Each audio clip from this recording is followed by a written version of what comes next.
Hey, what's up guys? Welcome to another exciting motion graphics tutorial with UXmate. In this video, we are going to learn how to create a cool liquid effect in After Effects. Guys, this effect can be replicated in any other design tools, so it doesn't matter After Effects, Illustrator, Figma, or any other tool. We can use this kind of effect. The same steps we can follow in all other design tools. But in After Effects or Figma, we can do the animations and we can achieve these cool liquid effects with this simple technique. So I'll be showing you this technique in a couple of different objects like text or some objects like circle or ovals. So let's start with the text. Let's create a text layer.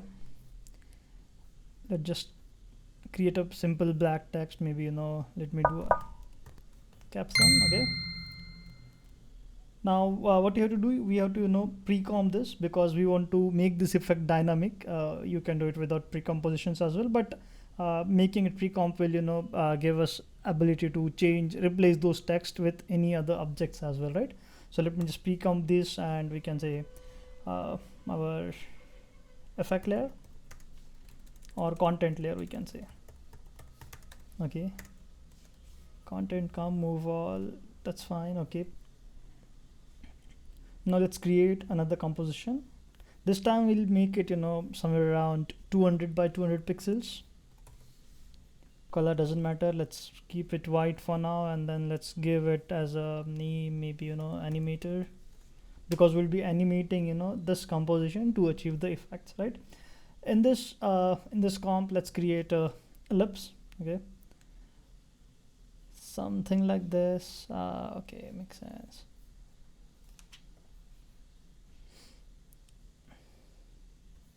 Doesn't matter though, but yeah, let's bring that composition into our main comp. Okay, I'll just move it somewhere here. What we can do is we can do again this with the two different methods. We can have an adjustment layer with a blur effect, but I would prefer to have blur on the two different compositions because we want to adjust the blur radius based on our text or our objects, right? So let's create a Gaussian blur.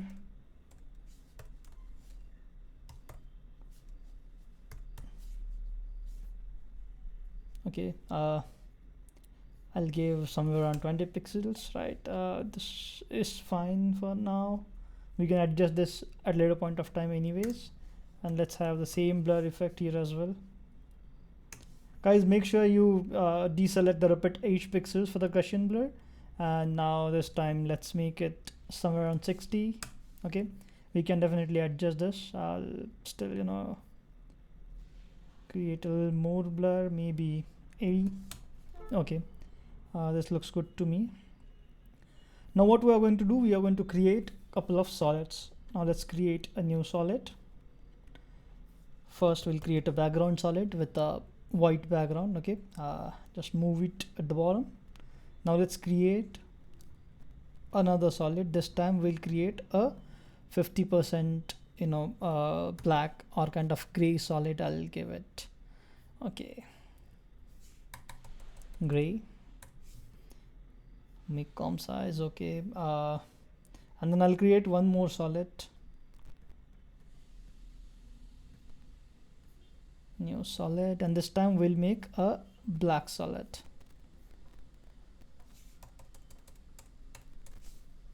Okay, now what we have to do, basically we need to change the blending mode of the layers, right? So same technique you can do in the Photoshop, Illustrator, Figma, or any other tools, right? So we have a white background, then we have two layers or two objects which has blur.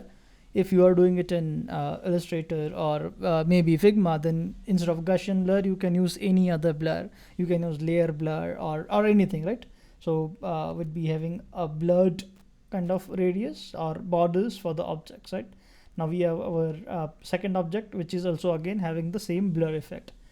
Now we have a gray solid which is 50% black, and for this we are going to change the color mode, right? The blending mode, and I guess we'll be having color dodge for this, and then for the black we'll be having color burn, right? So now you'd be saying, okay, nothing is changed, but yes, now let me just simply move this object somewhere our text. Now you can see, it has created a magnifying, or kind of a liquidy kind of effect when I'm moving my animator layer or in the object near the text, right? So it creates that blush kind of effect. So what we are going to do, we can probably I'll be just squeezing it a little bit more down, or I can go in the comp and I can squeeze it a little more, right? And then maybe you can adjust the blur as well, because I don't want to show this object in the composition.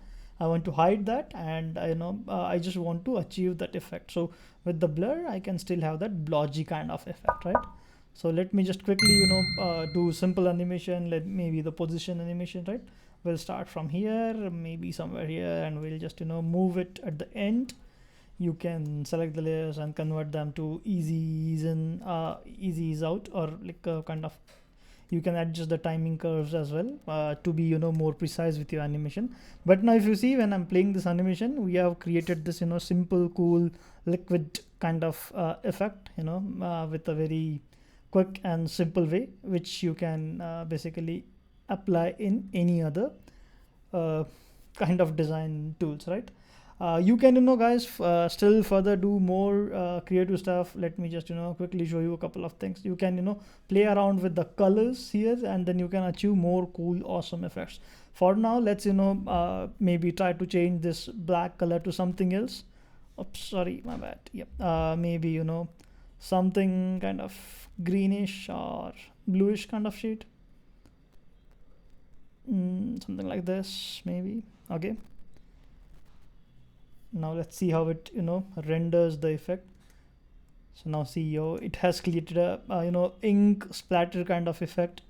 You can play around with the animation, and you can achieve the different effects. Let's say we want this animation. Let me just delete those keyframes, and this time maybe what I'll do, I'll just show you with the simple movements. Like you can see, I can create those fancy animations. Let's say I want a liquid falling down kind of effect. So what I can do is I can move my animator layer somewhere here. I can create a keyframe here, and then I can move a couple of frame forward, and I can move it somewhere here at the bottom of the later, right? Something like this. And now let's try to play this. Okay, what we can do is we can again make them easy ease in, ease out, and then maybe you can adjust the curves, right? With the timing curves we can edit speed graph, and now we can play around with the easing of the effect.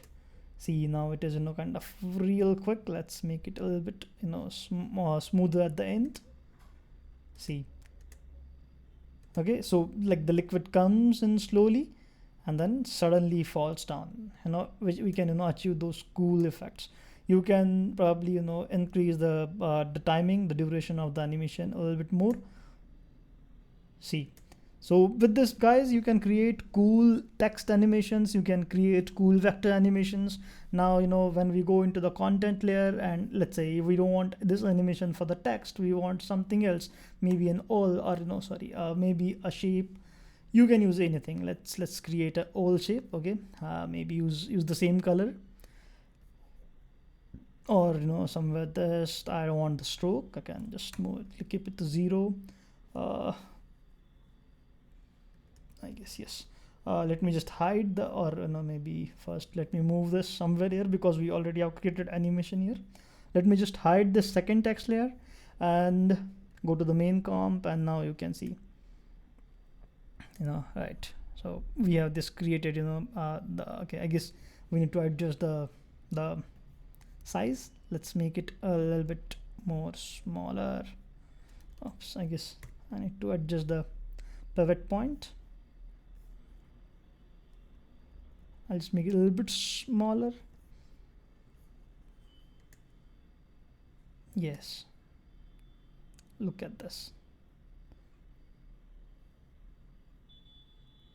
We can increase the size of this falling object, right? So it creates a kind of blotch effect. You can guys play around with the colors here as well. Let me just reverse the color to black for now, and this would be a different sort of effect.